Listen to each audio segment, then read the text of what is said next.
I was not recording, I have to admit, but well.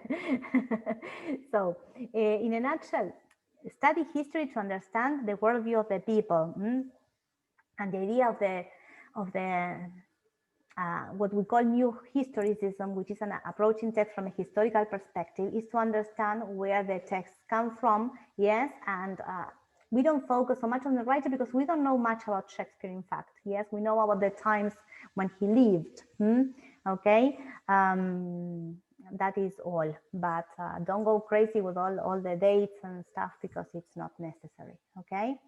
Well, shall we finish? I'm sorry, I thought it was going to take us less time, but well, okay. Well, here we have these people holding, you know, the branches of the trees, yes, and Malcolm as a leader, yes, and Worthy Macduff, okay, and they are ready to fight, yes, fare you well, do but find the tyrant's power tonight. Let us be beaten if we cannot fight, you know, okay, and well, we are ready for another battle to restore order.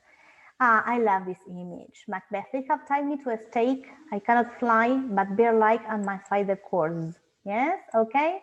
How does Macbeth, what Elizabethan picture is he painting here?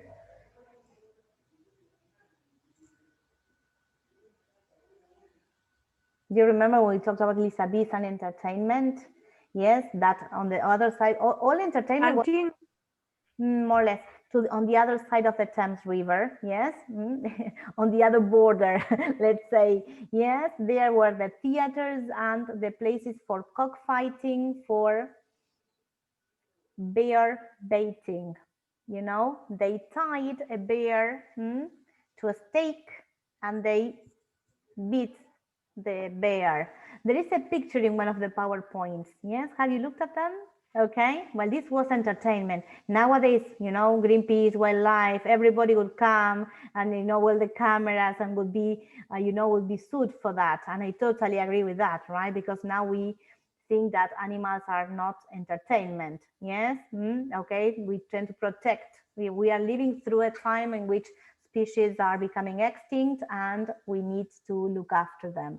But well, this paints a picture of he feels like that, yes, tied to a stake, okay, and he starts fighting. Yes, he's looking for the one that is not born of a woman. So then first we have seen C word, yes, what is thy name? Yes, that you will be afraid to hear it. Yes, okay, my name is Macbeth, and well, and he kills. Yes, okay, young Seward is slain. You are not born of woman. Yeah, he keeps on fighting.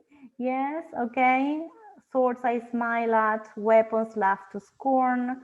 Yes, okay, and Macduff is obviously looking for Macbeth. Yes, okay, tyrant, show thy face. Yeah, okay. If I don't kill you, my wife's and my children's ghosts will haunt me, you know? He wants revenge, yes, okay? He wants to be the one who kills Macbeth, yes, okay? And, well, and here we have the castle, yes, okay? Well, let's see. We have Macbeth and Macduff here. We have the final battle. Yes, okay. Why should I play the Roman fool, Brutus, and die on my own sword? You know, this is a reference, an allusion. See, have we seen allusions? Well, allusions is a form of intersexuality when an author names another text, yes? And well, to understand, you must know the text, yes? Okay, this refers to Julius Caesar, okay?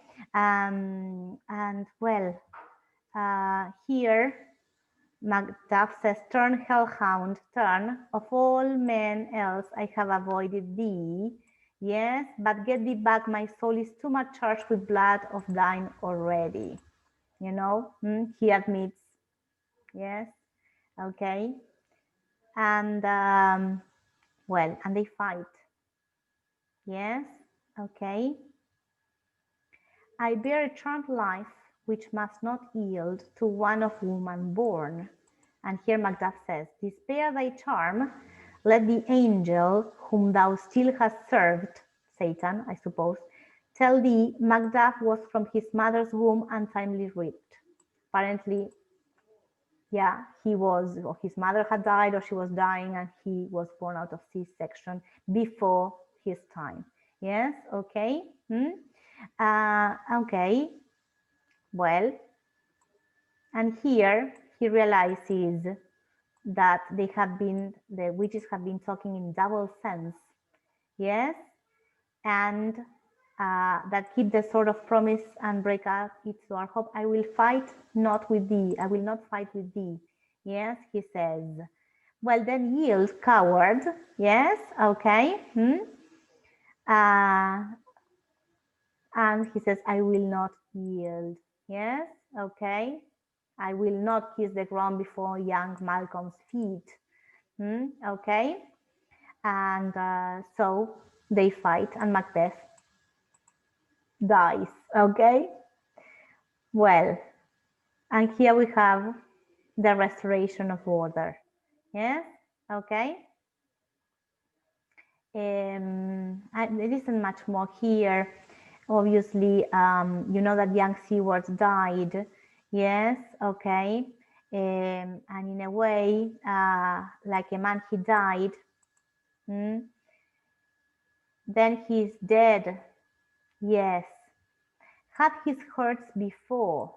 I mean, were his wounds before? If the wounds are in front, it's because you died fighting. If they are in the back, it's because you were running away. Yeah, so, you know, the father is comforted by this. Yes, okay, because it's a fair death. Okay, we obviously have different views in our culture, in our time, yes, and we are also women, perhaps, you know, we feel differently about this, yes, but he's proud of his son. I mean, he's sad, but he's proud that he died fighting. And well, we have Macbeth's head, you know, like a trophy, yes, and Macduff greets Malcolm, yes, hail king, for thou art. The time is free. Again, the question of time is a recurrent image. Yes, okay. The time, the country is free. Yes, okay.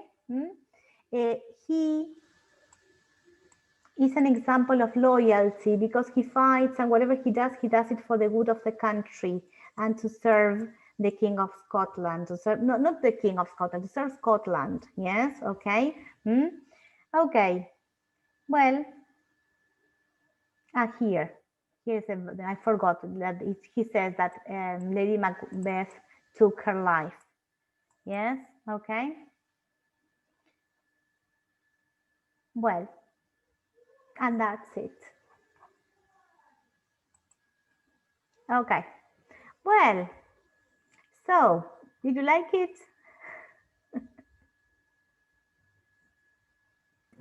Yes, I like it. It was the first time I have read it.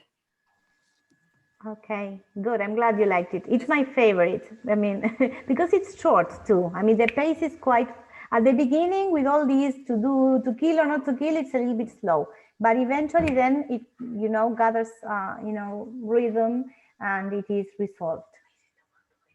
Okay, well, go. My children are going to kill each other here, but don't worry. It's just the daily tragedy of my life. To continue with the extended metaphor, I'm going to use more metaphor. Okay. Well, the idea is this: to see a Shakespeare play, you know, obviously to see within the historical context, to see that it's a tragedy, that there's a tragic hero who goes from fortune to misfortune. This Shakespearean hero who makes his own decisions because he is not like fate. He's not like Edipo, for example. Yes, who is at the hands of fate. Even Romeo and Juliet has some elements of fate, you know, forces beyond their control.